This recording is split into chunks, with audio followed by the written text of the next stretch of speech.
Hello everyone, welcome back to my YouTube channel chemistry with Rashmi. मैं हूँ रश्मि। आज हम इस वीडियो में एक स्पेशल टॉपिक जो रिलेटेड है थायोसल्फ्यूरिक एसिड से उसके बारे में देखेंगे। ठीक है, ये थायोसल्फ्यूरिक एसिड जो है बहुत ही इम्पॉर्टेंट है क्योंकि कई सारे एग्ज़ाम में इससे रिलेटेड कई तरीके से क्वेश्चन पूछे गए हैं, इसलिए हम इसे यहाँ पे थोड़ा सा डिस्कस कर लेते हैं। ओके, ये एक शॉर्ट वीडियो है जो आपके रिवीजन के लिए हेल्पफुल होगा। ओके, तो देखते हैं थायोसल्फ्यूरिक एसिड क्या है। थायोसल्फ्यूरिक एसिड जो है वो सल्फ़र का एक ऑक्सी एसिड है। ठीक है, और इसका जो केमिकल फॉर्मूला होता है वो होता है H2SO3। ओके, तो इससे रिलेटेड 4 तरीके से क्वेश्चन पूछ सकता है। पहला चीज़ स्ट्रक्चर के बारे में कई बार पूछा गया है। ठीक है, दूसरी चीज़ ऑक्सीडेशन स्टेट, ये बहुत बार पूछा गया एग्ज़ाम का क्वेश्चन है और ये बहुत ही इम्पॉर्टेंट भी है और इससे रिलेटेड कई सारे कन्फ्यूज़न भी है जो हम इसमें डिस्कस भी करेंगे। ठीक है, और एक क्वेश्चन इससे भी पूछा गया था sum of both oxidation states and fourth है average of both oxidation state. Okay, तो इसे हम बारी बारी से डिस्कस करते हैं। तो देखते हैं, पहला है स्ट्रक्चर के बारे में देखते हैं। तो इसका स्ट्रक्चर कुछ ऐसे होता है कि यहाँ पे 2 सल्फ़र आपस में डबल बॉन्ड से जुड़े होते हैं और बाकी 2 OH होता है और एक डबल बॉन्डेड ऑक्सीजन होता है। तो हमें यहाँ से क्या क्या इन्फॉर्मेशन मिलती है जो कि आपके लिए इम्पॉर्टेंट है। पहली इम्पॉर्टेंट इन्फॉर्मेशन ये है कि थायोसल्फ्यूरिक एसिड में क्या होता है। Thiosulphuric acid contain S double bond S linkage. ठीक है, ये याद रखेंगे, पूछा हुआ है एग्ज़ाम में। ठीक है, और जो सेकंड इम्पॉर्टेंट इन्फॉर्मेशन है वो ये है कि इसमें 2 OH ग्रुप होते हैं। ठीक है, और ये दोनों OH ग्रुप के जो हाइड्रोजन होते हैं वो दोनों रिप्लेसेबल होते हैं। तो थर्ड इन्फॉर्मेशन हम ये कह सकते हैं कि 2 रिप्लेसेबल हाइड्रोजन। ठीक है, 2 रिप्लेसेबल हाइड्रोजन प्रेजेंट हेयर। ठीक है, तो ये तीनों इन्फॉर्मेशन आप याद रखेंगे थायोसल्फ्यूरिक एसिड के बारे में। ठीक है, तो नेक्स्ट चीज़ है oxidation state of both sulphur. अब इसे हम देख लेते हैं, यहाँ पे बहुत कन्फ्यूज़न है इससे रिलेटेड, तो हम सारी पॉइंट्स पे डिस्कस करेंगे। तो ऑक्सीडेशन स्टेट निकालने के लिए सबसे पहले हम इसका स्ट्रक्चर बना लेते हैं फिर से।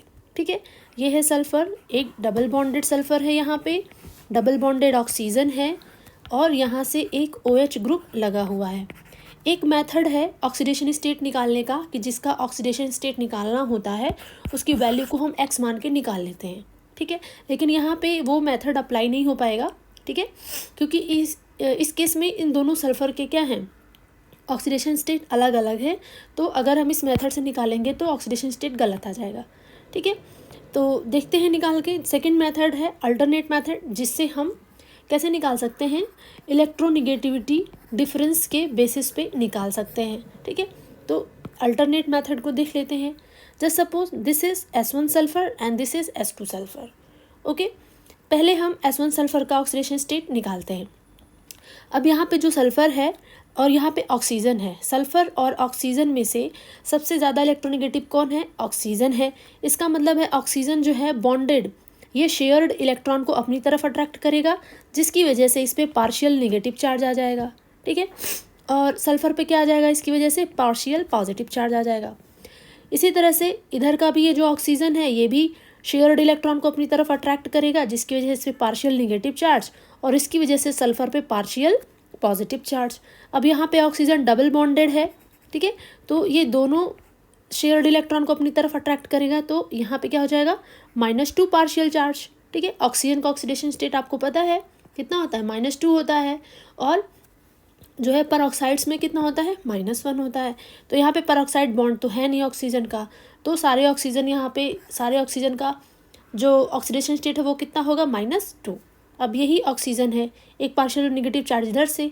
अब ऑक्सीजन और हाइड्रोजन में से भी ऑक्सीजन ही ज़्यादा इलेक्ट्रोनेगेटिव है, तो ये हाइड्रोजन से भी शेयर्ड इलेक्ट्रॉन को अपनी तरफ अट्रैक्ट करेगा और इसकी तरफ माइनस नेगेटिव चार्ज आ जाएगा। तो टोटल इसका ऑक्सीडेशन स्टेट कितना हो जाएगा, 1 पार्शियल चार्ज 2 पार्शियल चार्ज, यानी कि इसका ऑक्सीडेशन स्टेट कितना हो जाएगा यहाँ, -2। और इसी तरह से यहाँ पे हाइड्रोजन पे +1 पॉजिटिव पार्शियल पॉजिटिव चार्ज आएगा, तो यहाँ पे हाइड्रोजन का जो ऑक्सीडेशन स्टेट होगा वो +1 होगा। सेम चीज़ यहाँ पे भी है, यहाँ पे भी शेयर्ड इलेक्ट्रॉन को अपनी तरफ अट्रैक्ट करेगा ऑक्सीजन और पार्शियल नेगेटिव चार्ज हो जाएगा, और इस पे पार्शियल पॉजिटिव चार्ज। आप देख सकते हैं तीनों ऑक्सीजन में ऑक्सीजन का जो ऑक्सीडेशन स्टेट है वो -2 है और हाइड्रोजन का +1। अब सल्फ़र की बात करते हैं। सल्फ़र ऑक्सीजन से तो इलेक्ट्रोनेगेटिविटी डिफरेंस आपको पता है, आपने निकाल लिया, बट इस सल्फ़र के साथ इलेक्ट्रोनेगेटिविटी डिफरेंस कैसे निकालेंगे? दोनों सल्फ़र है तो यहाँ पे क्या होगा, दोनों सल्फ़र है तो दोनों के इलेक्ट्रोनेगेटिविटी क्या होंगी, सेम होंगी। तो इस कंडीशन में हम कैसे निकालेंगे? ठीक है, अब आपको पता होना चाहिए कि जो मॉलिक्यूलर एलिमेंट्स होते हैं जैसे कि नाइट्रोजन हो गया, सल्फ़र ही हो गया, ऑक्सीजन हो गया, इन लोगों के ऑक्सीडेशन स्टेट जो होते हैं फ्री फॉर्म में, मॉलिक्यूलर फॉर्म में क्या होता है, 0 होता है। अब यहाँ पे सल्फ़र डबल बॉन्ड सल्फ़र तो है, बट याद रखेंगे यहाँ पे इस सल्फ़र का ऑक्सीडेशन स्टेट 0 नहीं होगा, यही मोस्ट ऑफ द कन्फ्यूज़न है। ठीक है, यहाँ पे सल्फ़र फ्री फॉर्म में नहीं है, इसलिए इसका ऑक्सीडेशन स्टेट 0 नहीं होगा। बहुत सारे क्वेश्चंस वीडियोस अपलोडेड हैं यूट्यूब पे, हमने वहाँ पे भी देखा है कि ऑक्सीडेशन स्टेट इसका 0 बताया गया है, 0 नहीं होगा, 0 सिर्फ मॉलिक्यूलर फॉर्म में ही होता है। ठीक है, यहाँ पे हम इलेक्ट्रोनेगेटिविटी डिफरेंस को कैसे निकालेंगे, निकाल सकते हैं सिंपल, किससे, हाइब्रिडाइजेशन से। आप हाइब्रिडाइजेशन से इनका इलेक्ट्रोनेगेटिविटी डिफरेंस देख सकते हैं। अगर हम S1 की बात करें तो S1 का हाइब्रिडाइजेशन कैसे निकालेंगे, हाइब्रिडाइजेशन ऑफ S1, याद रखेंगे S का ऑक्सीडेशन स्टेट कभी 0 नहीं होगा। ठीक है, हाइब्रिडाइजेशन ऑफ S1 हम इसे निकाल के देख लेते हैं पहले। ठीक है, तो हाइब्रिडाइजेशन कैसे निकालते हैं, मैंने अपने केमिकल बॉन्डिंग के चैप्टर में बहुत ही इजी मेथड बताया हुआ है हाइब्रिडाइजेशन निकालने का। ठीक है, तो उसी रूल को हम यहाँ पे फॉलो करेंगे। इसके अलावा आपको कोई अदर रूल आता है तो आप उससे भी निकाल सकते हैं। ठीक है, तो S1 के लिए बॉन्ड पेयर कितना होगा, बॉन्ड पेयर क्या होता है, ये होता है नंबर ऑफ सिग्मा बॉन्ड, जिसका हम हाइब्रिडाइजेशन निकालते हैं, जिस एलिमेंट का वो कितने सिग्मा बॉन्ड से बॉन्डेड है, उसी को हम क्या कहते हैं, बॉन्ड पेयर। तो यहाँ पे जो सल्फ़र है 1 sigma bond, 2 sigma bond, 3 sigma bond and 4 sigma bond, यानी कि बॉन्ड पेयर कितने हैं, 4। लोन पेयर देख लेते हैं कितने हैं। सल्फ़र के पास वैलेंस शेल में कितने इलेक्ट्रॉन होते हैं, 6 होते हैं, और आप यहाँ पे देख सकते हैं 1 2 3 4 5 6 सारे के सारे इलेक्ट्रॉन बॉन्डेड हैं, तो लोन पेयर कितना है, 0। अब हम इनका सम निकालेंगे।